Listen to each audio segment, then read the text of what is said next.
그러니까 지난해 자체평가 결과를 보고 했는데 세수 추계에 대해서 자체평가를 했는데 매우 우수라는 A+. 셀프 평가를 했어요. 네, 이게 이해가 가지 않을 것 같거든요. 국민들이 보시기에는. 이게 사실은 기관 평가의 문제예요. 기재부가 이제 세제도 지고 있고 재정도 지고 있고 이제 하다 보니 예. 공공기관 평가를 통해서 사실은 매년 공공기관 평가를 통해서 이분들의 이제 성과에 따라서 네. 이제 성과급도 다 매겨지고, 달라지고 예. 매기고 이러다 보니까 이게 기재부가 이제 46개 중앙행정기관을 이제 매년 평가 계획을 통해서 이제 연말 실적 기준으로 자체 평가를 합니다.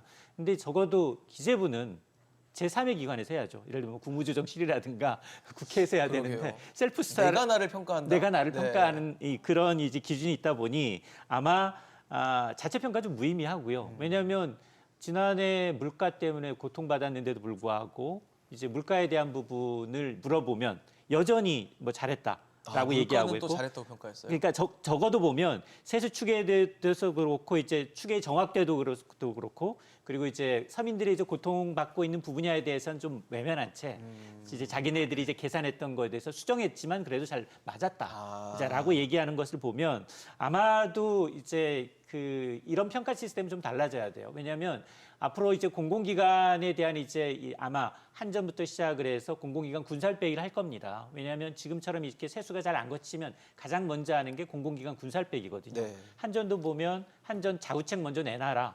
그리고 지금 야당이 하는 것은 지금 감세 정책 너무 많으니 이 세수 물론 예타 면제에 대한 이제 그 부분도 있지만 빨리 이제 이 감세 정책을 좀 걷어들여라고 요구하고 있기 때문에 제일 먼저 하는 게 이제 군살 빼기예요. 그러면서 이제 기획재정부가 얘기하고 있는 건 과거 5년 동안 너무 재정 지출이 많았고 특히나 공무원 인건비 비중이 많이 높아졌잖아요. 자, 그런 것들을 이제 또 이유로 하면서 이제 정치적 공방이 나타날 수 있는데 어쨌든 이렇게 이제 셀프 판단하면서 이제 추계세수를 엉터리로 했음에도 불구하고 자체 평가로 잘해서 이분들이 성과금을 받는다. 이 부분에 대해서 국민들이 이제 납득을 익스큐즈하지 할까요? 않죠. 네. 납득하지가 않죠. 이 부분은 개선이 돼야 합니다. 네. 교수님 어떠세요? 자화자찬 같거든요. 네, 세수 추계 관련해서는 제가 연구를 했습니다. 논문을 2019년에 발표를 했는데요. 국내 그 국세 수입의 70%를 차지하는 주요 세금이 소득세, 그다음에 법인세, 부가가치세가 있습니다. 예. 이 세금 세 개가 있는데요. 이 세수의 GDP 대비 상대 변동성을 제가 봤더니요. 2010년을 기점으로 해가지고요. 2010년 이후가 이전보다 세수의 GDP 대비 상대 변동성이 3배 이상 커졌습니다. 변동성이 더 커졌다는 네, 얘기네요. 변동성이 커졌고요. 네. 그 가장 큰 원인은 부가가치세수의 변동성이 커진 데 있습니다. 부가가치세수는 전체 세수의 27%를 차지해가지고요. 단일세로는 가장 큰 비중을 차지하는데요. 부가가치세수의 변동성이 커진 데 이유가 있거든요. 네. 그렇기 때문에 2010년 이후로 세수가 GDP 대비 상대 변동성이 3배나 커진 상황에서 기재부가 이거를 정확하게 맞추기는 상당히 어려운 작업입니다. 그래서 이걸 못 맞췄다고 비난을 하는 건 좀 과도하다고 생각을 하고 있고요. 제 연구를 바탕으로 봤을 때는 네네. 맞추기가 힘들어졌기 때문에 근데 2010년 이후로. 60조, 50조씩 추계가 틀리는 건 좀 문제가 있는 거 아닌가요? 뭐 그렇죠. 예. 그런데 제가 중요한 건 뭐냐면 예. 작년만 해도 세수를 추정을 했는데 그거보다 세금이 더 거쳤다고 엄청나게 비난을 받았습니다. 기재부가. 그런데 저는 이 점에 대해서는 이해를 할 수가 없는 게요. 세수 추계는 제가 지금 연구에서 봤듯이 변동성이 커져가지고 점점 정확하게 맞추는 게 불가능해지고 있는데 그렇다고 하면 세수를 갖다가 추정할 때는 가장 보수적으로 추정을 해서 세금이 더 거쳐서 남게 되면 그걸 갖다가 뭐 국가 부채를 갚는다든지 뭐 다른 복지 수요로 쓸 수가 있어서 크게 문제가 될 것은 없는데요.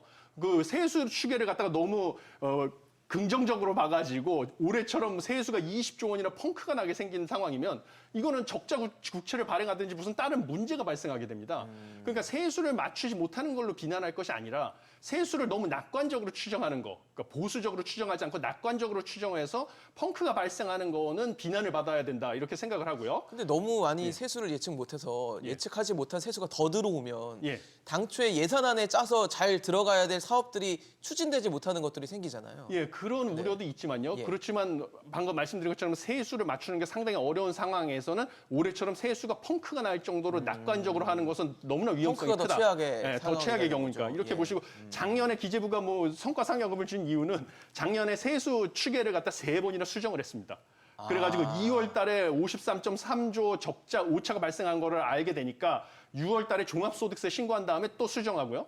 8월 달에 부가세 신고 직후에 또 수정을 했거든요. 추계를 계속하는 그렇죠. 거군요. 3번이나 추계를 수정을 한 결과 예산 대비 추계 오차가 0.2%라서 목표치인 3%보다 낮으니까 잘했다고 하고 지금 매우 우수를 줬는데 이거는 좀 비난받을 만하다 이렇게 생각을 하고 있습니다. 3번 바꿔서 오차가 목표치보다 3%보다 적었다. 낮은 0.2%로 떨어졌다고 네. 잘했다고 그래서 박수를 친 지금 건데. 예. 매우 우수라는 평가를 예, 하는 거군요. 그렇죠. 예.